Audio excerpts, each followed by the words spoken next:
what basically happened is that I was dedicated to the animation company. And at that time, the animation company, was passing from the step of being a startup to become a small company. I wouldn't say a medium company, but a small company.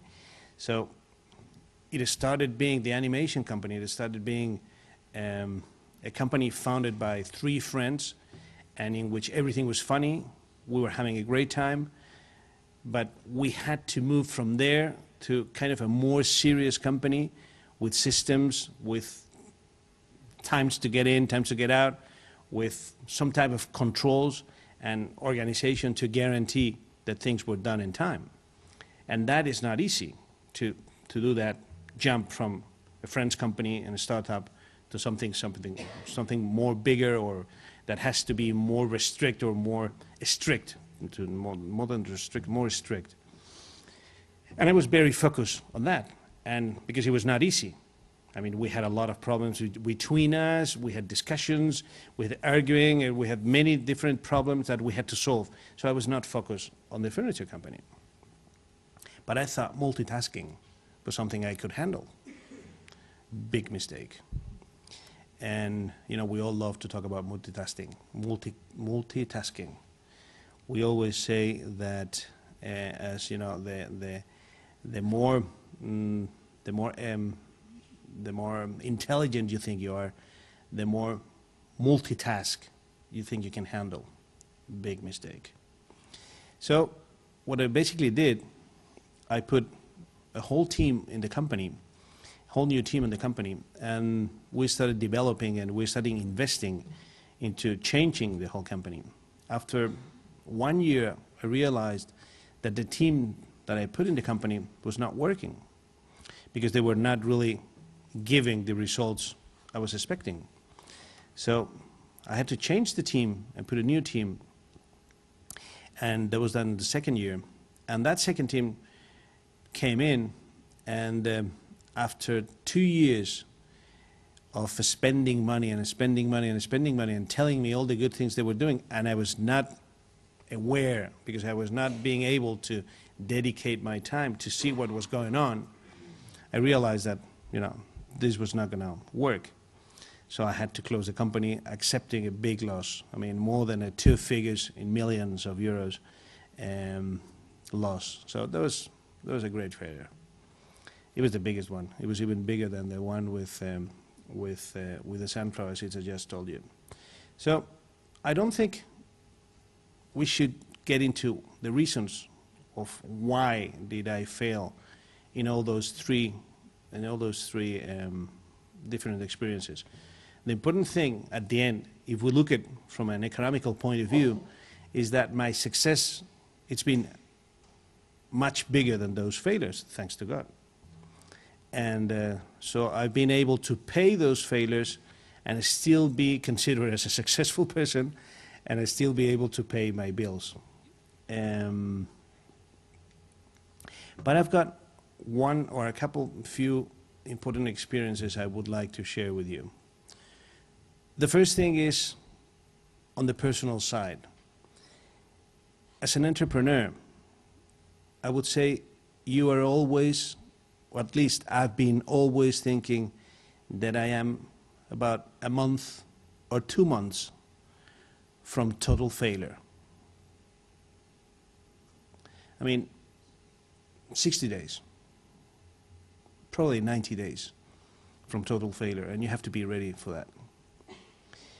When you get into big companies, you never consider the idea of not getting paid your salary, because you think that money comes from the sky, and your check will come in on the 25th, or someday in the 28th, some companies in the 2nd. But that is not the truth. The most difficult things as an entrepreneur is to get the checks paid every month.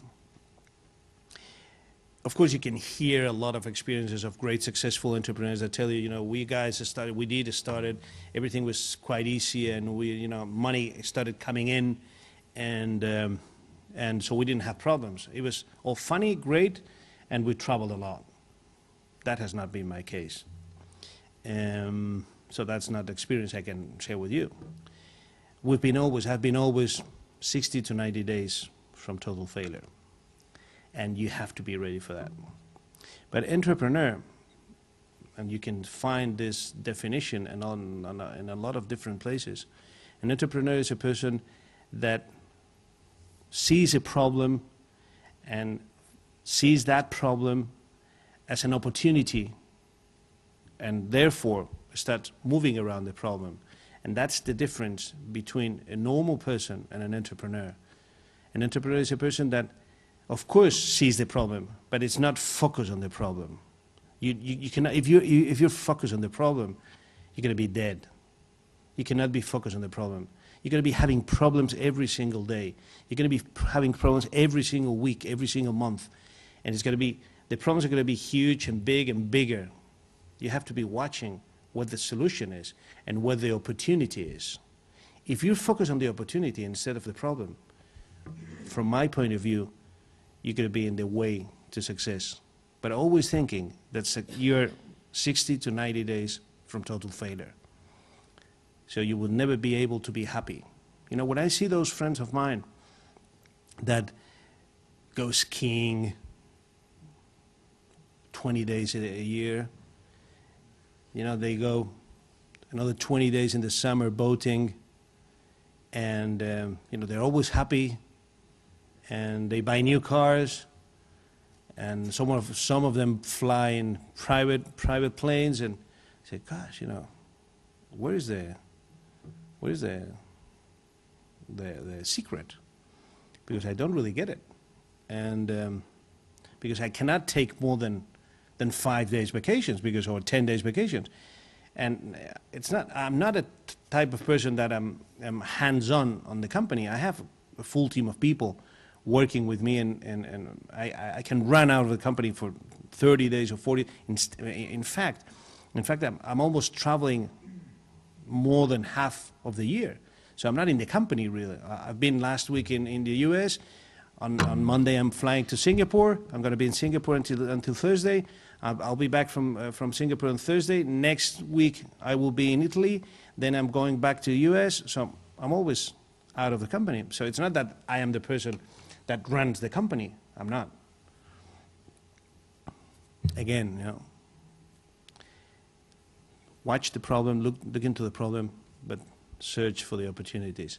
And if you look into the opportunities, success will come. And the second thing, so that's the personal thing. And the second thing, and with this I've finished, the second thing is money. It's important, of course. You have to pay your bills. And if you don't pay your bills, your wife will get really angry. And because, you know, you have to support your family, of course. But I read in some place that it was very funny that, and it was, I mean, hold on, it was not, it was funny to read it, but not to experience it. But it was really, you know, when I read, it was funny because I thought, you know, there was someone else having the same experiences I'm having, that the wives of entrepreneurs or the husbands of women entrepreneurs, I mean, it could be both sides, have to be very special persons, because you have to be ready to accept the taking of huge risk sometimes that could affect family's life. And that is the truth. So my wife is really a great person. I really love her, of course. But it's really difficult. So again, going back to the money, it's important. You have to take care of that. But it is not the most important thing. If you look into your company, if you look into your project, just from the money point of view, I think you're going to be a sad person. You're not going to be able to be a happy person. And the most important thing in life is to be happy, to be sure that you're doing what you have to do, and to have a reason of why you do that. So it is there are a lot of reasons why you should probably do what you do. If you move it into companies, let's put it this way. I'm sure all companies in Earth know what they do. And of course, most of them know how they do. But not all of them. I would say very few of them know why they're doing what they do. So that's the most important thing I would like to share with you. Have a good motto, a good reason, a good why I'm doing this. If you do have that, it could be much more helpful, because really you will be 60 to 90 days from total failure. Thank you very much.